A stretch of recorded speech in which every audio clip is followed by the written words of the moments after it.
في همة حبا لنا। আচ্ছা, কেউ একজন নামাজ পড়ে না কেন? আমি তোমার সম্পর্কে বলছি না, আমার প্রিয় ছেলে বা প্রিয় মেয়ে। শুধু প্রশ্নটি নিয়ে চিন্তা করো যে মানুষ কেন নামাজ পড়ে না।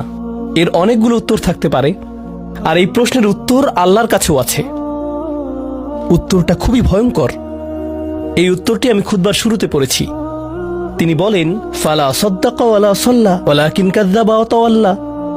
সে আসলে সত্য গ্রহণ করেনি এবং সে নামাজও পড়েনি। তিনি কাফির সম্পর্কে বলছিলেন। তিনি দুইটা জিনিস বলেছেন, এই লোকটি সত্য গ্রহণ করেনি এবং নামাজও পড়েনি। কথাটা ভাবনার উদ্রেক করে। যদি বলা হয় সে সত্য গ্রহণ করেনি, আমার আশা হলো তিনি বলবেন লা সাদ্দাকা ওয়ালা আমানা, কিন্তু তিনি বলছেন লা সাল্লা। এর মানে হলো আল্লাহর সত্য গ্রহণ করার ব্যাপারে তোমার অন্তরে কিছু একটা মিসিং আছে। না না না, বাচ্চাটা বলে আমি আল্লাহকে বিশ্বাস করি, আমি মুসলিম। হ্যাঁ, তুমি এখানে মুসলিম, তোমার মাথায়। কিন্তু এই সত্য তো শুধু তোমার মাথার জন্য না, এই সত্য তোমার অন্তরের জন্য। তুমি এখনো অনুভব করছো না যে ব্যাপারটা কেমন সিরিয়াস। তুমি এখনো উপলব্ধি করছো না যে এটা কি। মাঝে মাঝে কোনো বিষয় তুমি জানো হয়তো, কিন্তু এই নিয়ে চিন্তা করা থেকে পালিয়ে বেড়াও। এটা সত্য, তুমি জানো বিষয়টা কিন্তু চিন্তা করতে চাও না। আর তাই এটা যেহেতু মিসিং, ঠিক এই কারণে আমি সহজেই নামাজের কথা ভুলে যাই কখনো কখনো, এবং তুমিও ভুলে যাও কখনো কখনো। এমনটা ঘটে কারণ আমাদের অন্তর কিছুটা বিভ্রান্ত হয়ে পড়ে। দিনের এই সত্যতা, আল্লাহকে সেই সত্যটা, সেই অকাট্য সত্যটা আমাদের মস্তিষ্কের পেছনের কোনো একটা সেলফে গিয়ে পড়ে থাকে। আমরা অন্য কিছুতে ব্যস্ত হয়ে পড়ি এবং এই নিয়ে আর চিন্তা করি না। আল্লাহ এটাই বলেছেন। সুতরাং তোমার নামাজ পড়া আল্লাহর প্রয়োজন নেই। এমনকি তুমি যদি নামাজ পড়ো, আমি পড়তে বলছি এই কারণে, তখন কি করো? নামাজের জন্য কিভাবে নিয়ত করো? তখন আমি 4 রাকাত নামাজ পড়বো, দাঁড়ালাম, কারণ আমার আব্বা বারবার পড়তে বলছেন। আল্লাহু আকবার।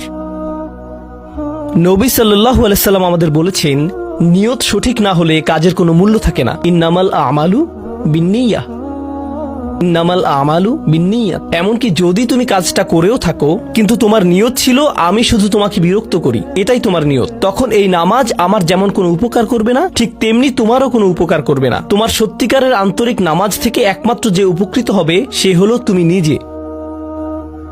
এখন এটাই সেই প্রশ্নের উত্তর যে কেন একজন মানুষ নামাজ পড়ে না। আরো 2টা কথা তোমার সম্পর্কে বলতে চাই। তার মাঝে একটা হলো নামাজ পড়ার উদ্দেশ্য কি, কোন কারণে পড়ব। কারণ তুমি হয়তো ভাবছো নামাজ পড়ার উদ্দেশ্য হলো তুমি যেন জাহান্নামে না জ্বলো। নামাজ পড়ার উদ্দেশ্য হলো তুমি যদি নামাজ না পড়ো আল্লাহ তোমাকে ঘৃণা করবেন। নামাজ পড়ার উদ্দেশ্য হলো তুমি যদি নামাজ না পড়ো তুমি শাস্তি পাবে, অথবা তুমি আর মুসলিমই থাকবে না, ফেরেশতারা তোমাকে অভিশাপ দিবে। সমস্ত নেতিবাচক বিষয়। আল্লাহ ওই সমস্ত উদ্দেশ্যের কথা উল্লেখ করেননি। নেতিবাচক কিছু থেকে মুক্তি পাওয়া নামাজের মূল উদ্দেশ্য নয়। নামাজের মূল উদ্দেশ্য হলো ইতিবাচক কিছুর দিকে ছুটে চলা, এটাই নামাজের উদ্দেশ্য। এমন 2 ছাত্রের মধ্যে পার্থক্য জানো? একজন লেখাপড়া করে যেন সে ফেল না করে, আর অন্যজন লেখাপড়া করে কারণ সে ওই সাবজেক্টটা পড়তে ভালোবাসে। একজন ছাত্র পড়ালেখা করছে পজিটিভ কিছুর জন্য, আর অন্যজন পড়ালেখা করছে কারণ সে এমন কিছু থেকে বাঁচতে চাচ্ছে যা নেগেটিভ। একজন কর্মচারী তার চাকরিটাকে দারুণ ভালোবাসে, আর অন্য একজন কর্মচারী শুধু চায় সে যেন চাকরিটা না হারায়। তারা একই চাকরি করছে, একেবারে অভিন্ন চাকরি, কিন্তু একজন চাকরিটা করতে পেরে কি যে খুশি, কত যে আনন্দ তার, আর অন্যজন খুবই হতাশ, সবসময় মনমরা ভাব। কেন? কারণ তাদের একজন এটা করছে ক্ষতিকর কিছু থেকে মুক্তি পাওয়ার জন্য, আর অপরজন এটা করছে উপকারী কিছুর দিকে ছুটে চলার জন্য। আল্লাহ কোরআনে যখন আমাকে নামাজ সম্পর্কে বলেছেন যে কেন আমাদের নামাজ পড়া দরকার, তিনি মুসা আলাইহিস সালামকে এই উত্তরটা বলে দিয়েছেন। যখন তিনি তার সাথে সাক্ষাৎ করেছিলেন তিনি বলেছেন, আকিমিস সলাতা লিযিকরি, আর আমাকে স্মরণ করার উদ্দেশ্যে নামাজ কায়েম করো। তোমার নামাজ ঠিক রাখো যেন তুমি তোমার রবকে স্মরণ করতে পারো। আমি তোমাকে ইতিমধ্যে বলেছি যে তোমার আমার সম্পর্কটা খুবই সীমিত, কিন্তু তোমার সাথে আল্লাহর সম্পর্কটা অনেক আগে থেকে শুরু হয়েছিল, আর তার সাথে তোমার এই সম্পর্কটা অনন্তকাল ধরে বলবৎ থাকবে। তাই সেই সম্পর্কটির কথা স্মরণে আনা আবশ্যক, কারণ ভালো যত কিছু তোমার কাছে আসে তা আসে ওই সম্পর্কটা থেকেই। সামান্য কিছু ভালো জিনিস তোমার বাবার কাছ থেকে আসে, কিছু কিছু ভালো জিনিস, কিন্তু সকল ভালো জিনিস যা তোমার কাছে আসে তা আসে একমাত্র ওই সম্পর্কটির কারণে, যদি তুমি চাও সকল উপকারী জিনিস তোমার জীবনে অবস্থান করুক, তখন তোমাকে অবশ্যই তার কথা স্মরণ করতে হবে, যার নিকট থেকে সকল কল্যাণের আগমন ঘটে, যার নিকট থেকে সকল নিয়ামতের আগমন ঘটে, সকল রিজিকের আগমন ঘটে, সকল হেদায়েতের আগমন ঘটে। আর তাই আল্লাহ বলছেন, সর্বোত্তম যে উপায়ে তুমি এটা করবে তা হলো নামাজের মাধ্যমে তুমি আমাকে স্মরণ করবে। এজন্যই তোমার নামাজ পড়া দরকার। আচ্ছা, পরিশেষে এজন্যই তোমার এটা করা উচিত। কিন্তু তুমি এটা করছো বলেই সঠিক নিয়ত সহকারে আল্লাহ বলছেন, কেবল এখানেই শেষ নয়, এর কিছু উপকারিতাও আছে। কিছু ভালো জিনিস তোমার পথে আসবে যখন তুমি সত্যি সত্যি আল্লাহকে স্মরণ করবে। যখন তুমি আল্লাহকে স্মরণ করবে যেভাবে তিনি চান সেভাবে, আর যে উপায়ে তিনি চান তা হলো এই নামাজগুলোর মাধ্যমে। তুমি যদি এটা করতে পারো, আল্লাহ বলছেন, ইন্না সলাতা তানহা আনিল ফাহশা ওয়াল মুনকার। এমনকি এই আয়াতেও ওয়ালা যিকরুল্লাহি আকবার, তিনি বলছেন নামাজের মধ্যে এই উপকারটি আছে যে এটা তোমাকে অশ্লীলতায় পড়ে যাওয়া থেকে রক্ষা করবে।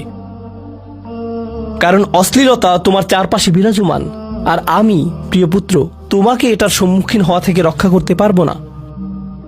অশ্লীলতা তোমার ফোনে, অশ্লীলতা তোমার স্কুলে, অশ্লীলতা তোমার বন্ধুদের মাঝে, অশ্লীলতা ঈদের অনুষ্ঠানে। যখন কোনো কর্নারে গিয়ে বন্ধুদের সাথে আড্ডা দাও, অশ্লীলতার উপস্থিতি তুমি সর্বত্র দেখতে পাবে। প্রতিবার যখনই তুমি অশ্লীলতার দিকে এগিয়ে যাবে, তোমার অন্তর ক্ষতিগ্রস্ত হয়ে পড়বে। আর আল্লাহ বলছেন, যদি তুমি এই নামাজগুলো আদায়ে যত্নবান হও, এগুলো তোমাকে অশ্লীলতার করাল গ্রাস থেকে রক্ষা করবে। একবার যদি তুমি অশ্লীলতায় ডুবে যাও, তখন তুমি হয়ে পড়বে যেমন তুমি যদি দূষিত বাতাসে নিঃশ্বাস নাও, প্রথম প্রথম তোমার কাশি আসবে, কিন্তু যদি এতে বেশিক্ষণ অবস্থান করো, একসময় এতে তুমি অভ্যস্ত হয়ে পড়বে। অশ্লীলতাও ঠিক এরকম। এতে আকণ্ঠ নিমজ্জিত থাকলে একসময় এটাকে আর বড় অপরাধ বলে মনে হবে না। নিজেকে এর থেকে রক্ষা করার কোনো গরজ অনুভব করবে না আর, কারণ তোমার প্রতিরোধ ব্যবস্থা দূষিত হয়ে গেছে। এরপর তুমি এমনকি আরো বিষাক্ত আচরণের জন্য প্রস্তুত হয়ে যাবে, এমনকি আরো জঘন্য বিষয় ওয়াল মুনকার, এমনকি আরো ঘৃণ্য কাজও তোমার দ্বারা সম্পন্ন হয়ে যেতে পারে। অধঃপতনের অতল গহ্বরে হারিয়ে যাওয়া থেকে এই নামাজগুলো তোমাকে রক্ষা করবে। এই জন্যই তোমার নামাজ পড়া দরকার। এই সমস্ত কারণেই তোমার নামাজ পড়া প্রয়োজন। আমি বলেছি এই জন্য না। এই সমগ্র ভ্রমণের শেষে সিদ্ধান্তটা সম্পূর্ণরূপে তোমার। কারণ আল্লাহ হয়তো আগামীকালই আমাকে নিয়ে যেতে পারেন, আল্লাহ হয়তো আমাকে 1 বছরের মধ্যেই নিয়ে যেতে পারেন। তোমার এবং আমার মাঝে যে এই সম্পর্কটা বর্তমানে আছে, এমনকি যদি আমরা 100 বছরও বাঁচি, আমরা এর চেয়ে বেশি বাঁচতে পারবো না। একটা সময় আছে যখন এর সমাপ্তি ঘটবে। কিন্তু ওই সম্পর্কটি, তুমি যদি সত্যিই ওই সম্পর্কটি সম্মান করতে চাও, নামাজ পড়ো। তোমার প্রতি এটাই আমার উপদেশ। এখন আমি পিতামাতার উদ্দেশ্যে কথা বলবো। এটা হবে ছোট্ট একটা রিমাইন্ডার আমার জন্য এবং আমাদের সবার জন্য, আমাদের পিতামাতাদের জন্য। সন্তানাদি আল্লাহ প্রদত্ত একটা নিয়ামত। তাদেরকে এজন্য দেওয়া হয়নি যেন আমরা তাদের নিয়ন্ত্রণ করতে পারি। যত বেশি আমরা তাদেরকে নিয়ন্ত্রণ করতে চাইব, তত বেশি হতাশ হব সকল অবস্থাতেই। আমি দেখেছি এমনটা, বিশেষ করে যে পরিবারগুলো তাদের সন্তানদের দিনের সুরক্ষা করতে চায়, তারা যত বেশি সন্তানদের উপর জোর করে দিন চাপিয়ে দিতে চায়, তত বেশি ওই ছেলেমেয়েগুলো অদ্ভুত সব উপায়ে বিদ্রোহ প্রকাশ করে।